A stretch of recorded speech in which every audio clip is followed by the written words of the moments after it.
Decíamos que la primera feria del libro que se hizo en la ciudad de Bogotá se hizo allá en 1937. La construyó, la ideó, la creó y la volvió realidad un hombre, el alcalde mayor de ese entonces de la ciudad de Bogotá, Jorge Eliezer Gaitán. Mientras en la patria madre de esta lengua se quemaban los libros, se quemaban los poetas, morían fusilados, quemaban las palabras y, como decía el filósofo alemán, enseguida quemaban los hombres y las mujeres. La muerte de la palabra era la muerte del ser humano. Allá en la vieja Europa, la cuna de la cultura, se quemaba la cultura en 1937. Aquí, en la ciudad de Bogotá, un hombre libre inauguraba el espacio de la libertad, el de las palabras, tanto dichas como escritas. Era ya la esclavitud, era aquí la libertad. Sin embargo, no fue así después. El alcalde de la libertad, de las palabras, de la primera feria del libro, fue asesinado. 1945, balcón frío de la plaza principal de Zipaquirá. Un muchachito recién salido de su colegio. Ese muchachito se paraba en la plaza y leía un discurso, la palabra escrita. Se llamaba Gabriel García Márquez. Moría el hombre de la palabra dicha y aparecía el hombre de la palabra escrita. Moría el hombre de la palabra dicha en medio de las hogueras que había querido contener y que avanzaban de Europa y que se instalaron en América Latina y en nuestra patria. Y el hombre de la palabra dicha murió asesinado. El jovencito se fue a su tierra. El hombre de la palabra escrita se fue al Caribe. Huyó en cierta forma de la inmensa hoguera que se había construido en el centro del país. Y allá fue a la tierra de las mariposas amarillas, los montes de María, la Mojana. Las mariposas amarillas nacen del estiércol o en el estiércol del ganado. Se llenan las trochas caribeñas de mariposas amarillas. Esta mañana leía una historia, la historia de los muchachos que vendían arepas de chepacorina en el Carmen de Bolívar. Chepacorina es un invento italiano. La culinaria italiana se articuló al Caribe colombiano en una región específica que con el maíz del trópico y el queso del ganado del Sinú se mezclaba en un invento que se llamó la arepa de chepacorina. Los muchachos que hacían las arepas de chepacorina hace unos años fueron todos asesinados. Una hoguera de hacedores de la chepacorina, asesinados por venganza, por sospecha.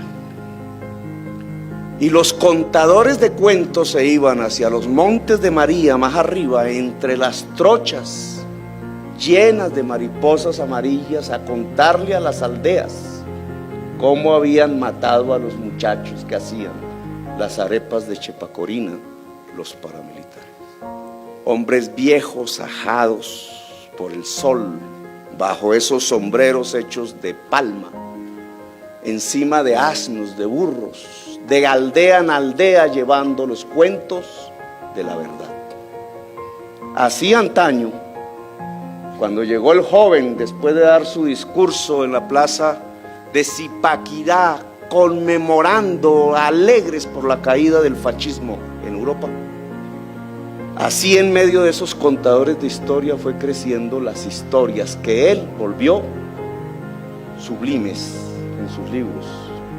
Los contadores de palabras, las historias de 100 años de soledad y de Macondo. Contador de verdades a través de las palabras mágicas del Caribe, el hombre de las mariposas amarillas. Contar verdades, decir verdades. Los griegos le pusieron un nombre a eso, la parresía. Sócrates es el más famoso, no el único. Decir verdades, contar verdades, decían los griegos, trae un efecto. O el poder le hace caso a la verdad, o el contador de verdades cae o en el ostracismo o en la muerte. Jorge Eliezer Gaitán, contador de verdades. Gabriel García Márquez, contador de verdades. El uno de la palabra dicha, el otro de la palabra escrita. ¿Cómo puede resumirse la historia de Colombia solamente en estos dos nombres? Nuestra tensión violenta entre la verdad y la hoguera, entre la palabra y la muerte, entre la libertad y el totalitarismo. No es la historia de Colombia, repetida y una y otra vez en este alma que sintetiza al fundador de esta feria, la del libro, y al hombre que acabamos de, no digo enterrar, pero de llorar, Gabriel García Márquez. No es nuestra esencia. Esa tensión inmensa entre la palabra y quien quiere quemar la palabra. Pues creo que los griegos tenían razón, y es un momento de reflexión sobre nuestro propio inmediato futuro, nuestra realidad colombiana. Mi padre leía, siendo yo muy niño, El Quijote y Rousseau. Y la mezcla del Quijote y Rousseau es terriblemente explosiva.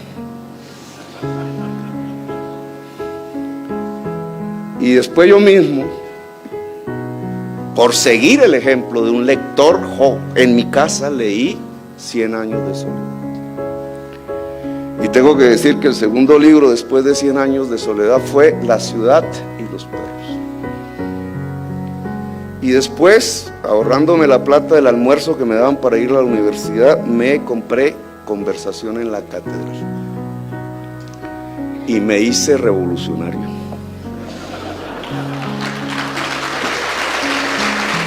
Las palabras se dicen, se escriben y van de boca en boca como aquellos viejos hombres contadores de historias, y generan efectos que en el fondo no son más que los efectos de la construcción de la libertad. Y por eso siempre, antes que quemar a los hombres, queman a los libros.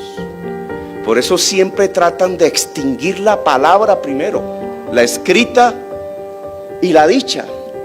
Y por eso es tan importante las dos figuras, Gaitán y García Márquez, en nuestra propia historia, y por eso es tan importante la reflexión y el libro. Finalmente, al cabo de esta historia, palabra y libertad son fundamentales. Valen la pena la lucha de tanta gente que muere incluso por la libertad y por la palabra.